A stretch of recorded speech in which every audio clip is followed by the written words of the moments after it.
এই দোয়াটা যদি আপনারা পড়তে পারেন, ভবিষ্যতের যে কোনো শঙ্কা, আশঙ্কা, বিপদ আপদ, বালা মুসিবত, এই বিষয়গুলোর ব্যাপারে আল্লাহর পক্ষ থেকে একটা সাকিনা এবং সুকুন হৃদয় নাজিল হবে। একটা জটিল মাসালা নিয়ে আমরা আমাদের মহতারাম খতিব সাহেব, বাইতুল মুকাররমের বর্তমান খতিব সাহেব, তার দ্বারস্থ হয়েছিলাম। একটা মুশকিলা দেখা দিয়েছে। একটা দোয়া শিখিয়ে দেন যে দোয়ায় আমল করলে ইনশাল্লাহ এটা চলে যাবে।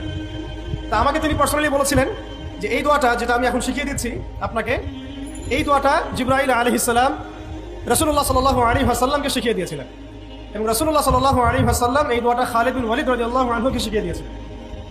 তো শোনার এবং শেখার খুব আগ্রহ ছিল। তা আমি লিখে নিচ্ছিলাম এবং নোট করছিলাম। এই দোয়াটা যদি আপনারা পড়তে পারেন, ভবিষ্যতের যে কোনো শঙ্কা, আশঙ্কা, বিপদ আপদ, বালা মুসিবত, এই বিষয়গুলোর ব্যাপারে আল্লাহর পক্ষ থেকে একটা সাকিনা এবং সুকুন হৃদয় নাজিল হবে ইনশাআল্লাহ। একটু বড়, যেহেতু এখানে তালেবে ইলমগণ অনেক, তারা তো শুনলেই মুখস্থ করতে পারবেন, তাই আমি নোট করে আনছি। এবং জ্ঞান তো লুকিয়ে রেখেও লাভ নাই, প্রচার করলেই লাভ। আপনারা আমল করলে আমি নাকি পাবো ইনশাআল্লাহ।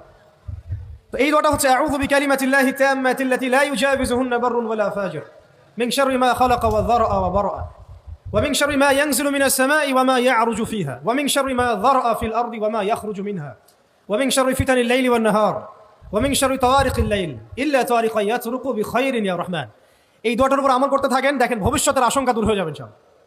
আল্লাহ পাক আমাদের সবাইকে 4টা গুণ হাসিল করার তৌফিক দান করেন। এইগুলো লম্বা কথা বলা যায়, আমি সংক্ষিপ্ত করে বললাম যে আল্লাহ পাক আমাদেরকে জীবনের উদ্দেশ্যটাকে ফিক্স করার তৌফিক দান করেন, যে আমরা পৃথিবীতে এসেছি আল্লাহর ইবাদত করতে এবং তার দিন কায়েম করতে।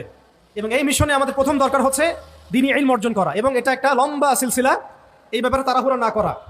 এবং 3 নাম্বার, বুজুর্গ ওলামায়ে কেরামদের সোহবতে থেকে দিনের জ্ঞান হাসিল করা। এতে করে জ্ঞানের সাথে সাথে আধ্যাত্মিকত্ব হাসিল হবে ইনশাআল্লাহ। আর আধ্যাত্মিকত্ব হাসিল না হলে বাইরের চোখ দিয়ে যদি আমরা দেখি, তাহলে এই বিশ্বটাকে চিনতে, বুঝতে এবং সমাধান বের করতে আমরা বেগ পাবো। এবং কোনো কোনো ক্ষেত্রে আমরা সত্যকে মিথ্যা মনে করতে পারি, মিথ্যাকে সত্য মনে করতে পারি। আল্লাহ পাক আমাদের খিদির আলাইহিস সালামের দৃষ্টিভঙ্গি দান করেন, আমিন। আর 4 নাম্বার, প্রত্যেকটা আলেম ইলমের এবং যারা আল্লাহর পথের সেনানী হতে চান, হতে চাই, আমরা মুজাহিদ হতে চাই, মুবাল্লিগ হতে চাই, মুহাদ্দিস হতে চাই, বা দ্বীনের পথে আমরা শহীদ হতে চাই, এই তামান্না যাদের আছে তাদেরকে এই 4টা গুণ হাসিল করতেই হবে। আল্লাহ পাক তৌফিক দান করেন।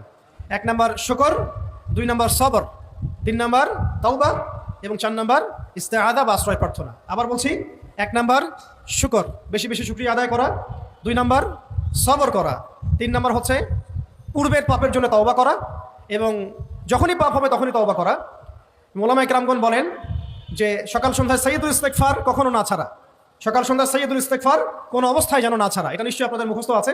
আল্লাহুম্মা আনতা রাব্বি লা ইলাহা ইল্লা আনতা খালাকতানি আনা আবদুক ওয়া আনা আলা আহদিকা ওয়া ওয়া'দিক মাসতাতা'তু আউযু বিকা মিন শাররি মা সানা'তু আবুউ লাকা বিনি'মাতিকা আলাইয়া ওয়া আবুউ বিযানবি ফাগফির লি ফাইন্নাহু লা ইয়াগফিরু যুনুবা ইল্লা আনতা। এই দোয়াটা কখনো না ছাড়া।